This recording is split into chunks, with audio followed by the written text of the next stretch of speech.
FNAF 2 has its flaws, so how do we fix that? Introducing another FNAF fan game, open source. A full FNAF 2 remake that was taken down by Papa Scott. So, in this video I'll talk about why the game was taken down, the mechanics in the game, and how to beat the full stars mode. But before I start this video, I just want to mention that all the info for this video, that outside of playtesting the game, came from He made a great video, and go watch it. I'm a huge fan of his. I just wanted to make a video on this game because I really enjoy it and wanted to give a guide to beating the hardest mode on it. But yeah, go show love from a big creator like me. But before we get into this peak game, we have to talk about the lore. No, not that kind of lore. But why did Scott take this game down? FNAF, the developer, never actually got to release the entire game, only releasing a beta. This beta was released in 2020 and swiftly taken down by Scott soon after. He was claiming it was a free version of FNAF 2, which after playing the game is laughable. I mean, the game has some basic mechanics like the cams and the mask, but it's a very different gameplay loop. But after the game got taken down, FNAF actually got to talk to Scott and tell him his issues with different FNAF games. And Scott eventually hired him with the Fanverse initiative to make FNAF Plus, which is a whole can of worms that I'm not going to get into, but maybe I'll talk about it someday. But I mean, at the end of the day, Scott can take down whatever he wants. It's his stuff. So let's move on to the actual game now.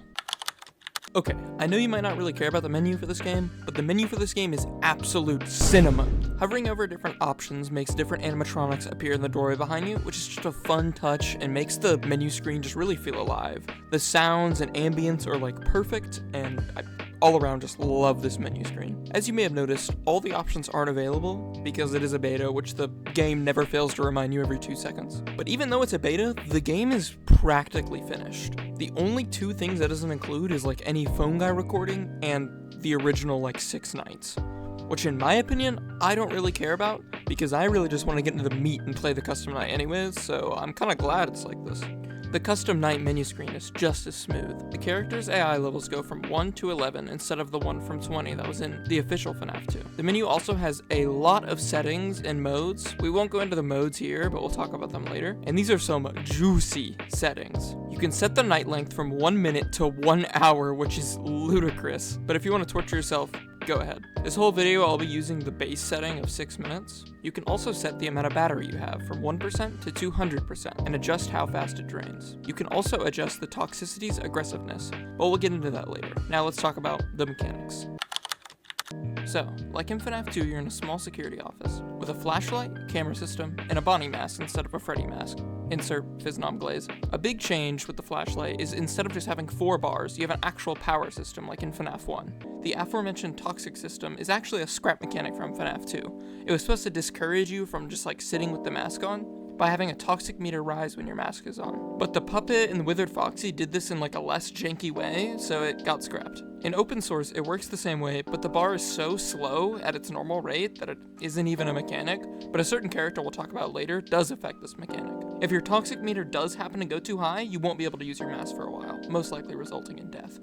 Now that the basics are out of the way, I'm going to talk about the characters. Like in FNAF 2, there are 3 kinds of characters: office characters, camera characters, and special characters. Let's start off with the office characters because they are the most similar to their FNAF 2 counterparts. They go to their respective entries: Bonnie to the right vent, Chica to the left vent, and Freddy to the main hallway. Toy Freddy ditched the old blackout mechanic and now works like the OG Toy Bonnie. When he's in your hallway, put on the mask and he'll do his blackout. After it's done, you can take your mask off. Toy Bonnie and Toy Chica work in the same way but come from their respective vents.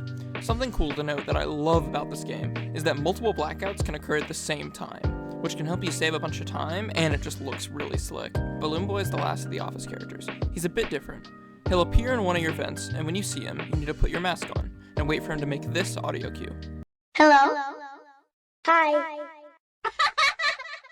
But if you make a mistake and Balloon Boy accidentally gets in your office, he'll just rapidly drain your power, so unless you're close to 6 AM, it's kind of just wraps. The camera character is the main difference in this game, because unlike another game I know, you actually need to use all the cams instead of just, using 1 cam the entire night. Sorry, I've just always thought the camera lights were severely underused in FNAF 2, and I love to see that in this remake, they actually get some use. We're gonna start with these 3 characters because they all work similarly. They start in parts and service and make their way to your office.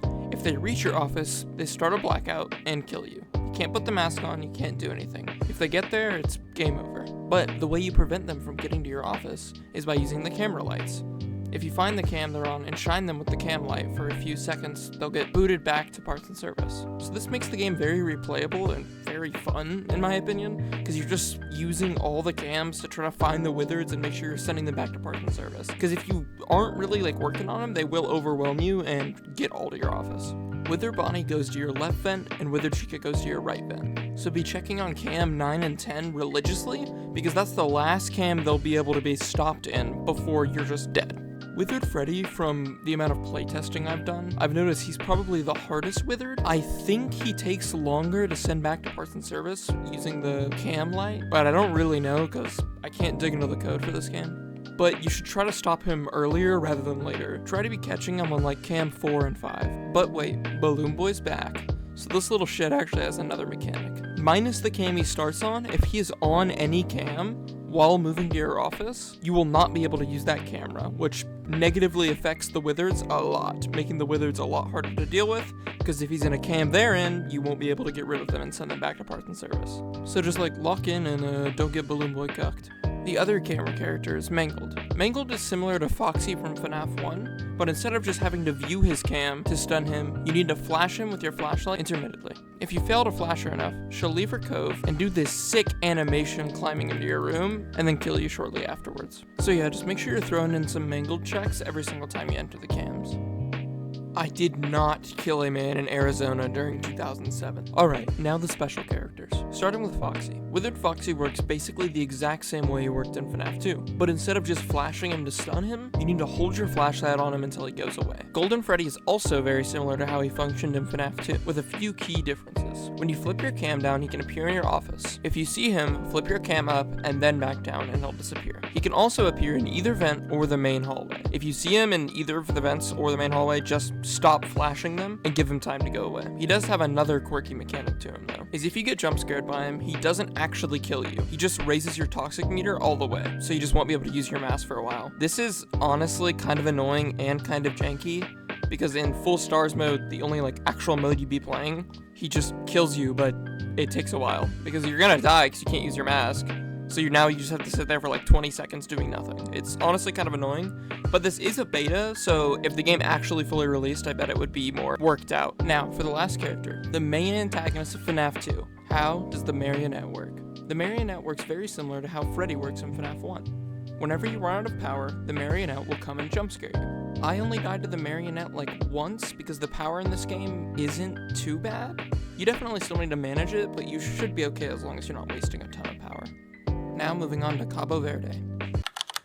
So starting with Mangle, 80% of the times you enter the cam, you want to make sure you flash him at least once or twice. But if you're busy dealing with the wizards, it's okay if you can't get to it on every single cam flip. Mangle is pretty lenient. You most likely won't be dying to him at all. The toys are the main threat this night, so you want to try to be in the camera for around 5 seconds. Here's how the cycle will go. You'll check both vents and then the main hallway. If you see any toys or Balloon Boy, just make sure you put your mask on. If you see Foxy, just use your flashlight until he goes away.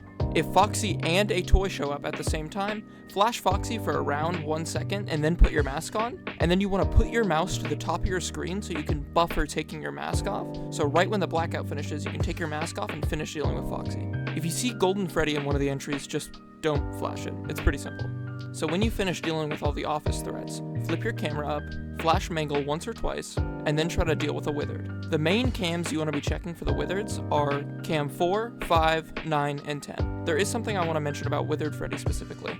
On cam 5, he can be hard to see, especially if you don't know where to look, so make sure you're looking right here for him. And you really want to stay on top of cam 9 and 10, because that's how Withered Chica and Withered Bonnie both enter your room. After you flip your cam down, if you see Golden Freddy in your office, make sure you flip your cam back up. From all my playtesting, I think you have around 1 second before he'll jump scare you and make your mask unusable. Another thing I really want to mention is this game is not super RNG. There isn't really much RNG, it's honestly a very skill-based max mode. Alright, so here's me crushing it.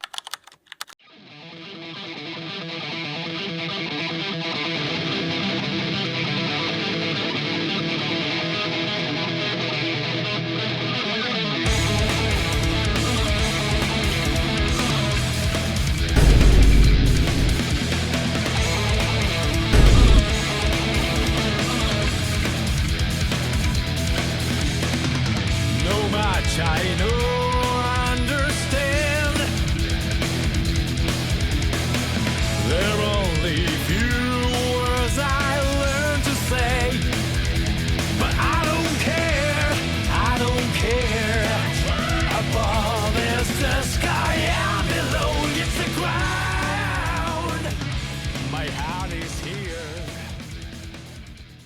that's it for the base gameplay. Let's get into the mods.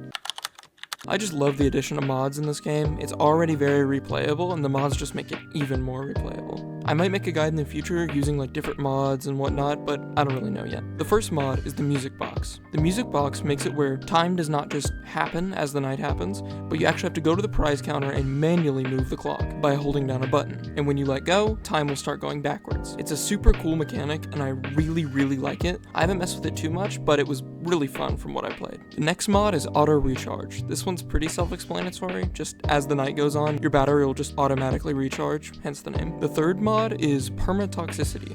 This just makes it where if your toxic meter ever fully goes up, it'll never go back down, so you'll never be able to use your mask again. Basically just meaning you have a game over if your toxicity gets too high. And for the last mod, Insta-Scare. I am not 100% sure how this works. I messed around with it, and I'm pretty sure it just makes it where you have less of a window to like put your mask on when the toys are coming or flash off Foxy, but I don't know, genuinely. If you can let me know in the comments if you know, or if anyone knows anything about this, please just let me know. I did some playtesting and I think that's what it does, but I'm not 100%. And that's a pretty good segue to this outro too, because I do want to say some stuff. I just want to say I'm really new to this whole YouTube thing, so I'm definitely going to make mistakes. So if you see anything wrong, or like I say something incorrect or something like that, don't hesitate to let me know in the comments.